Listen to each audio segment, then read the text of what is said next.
నమస్కారం. ఈరోజు మనం ఒక అందమైన కథను వినబోతున్నాం. అనగనగా ఒక అందమైన ప్రపంచం ఉండేది. ఆ ప్రపంచంలో ఒక గొప్ప దేశం ఉండేది. అది భారతదేశం. ఆ దేశంలో ఒక అందమైన రాజ్యం ఉండేది. అదే అయోధ్య. అక్కడి ప్రజలు చాలా సంతోషంగా జీవించేవారు. వారి కథ మనందరికీ స్ఫూర్తినిస్తుంది. వినడానికి సిద్ధంగా ఉన్నారా?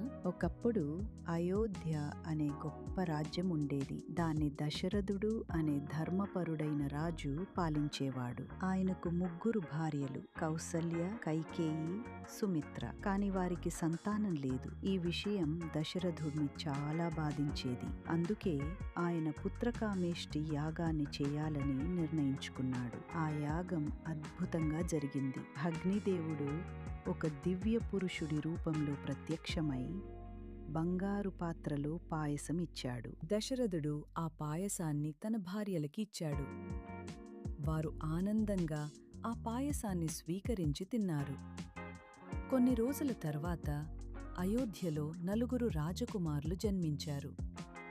వాళ్లే రాముడు, లక్ష్మణుడు, భరతుడు, శత్రుఘ్నుడు. ఇదే మన రామాయణ కథ ప్రారంభం. కథ ఇంకా కొనసాగుతుంది. ఇలాంటి మరిన్ని కథల కోసం మా ఛానల్ను సబ్స్క్రైబ్ చేయండి.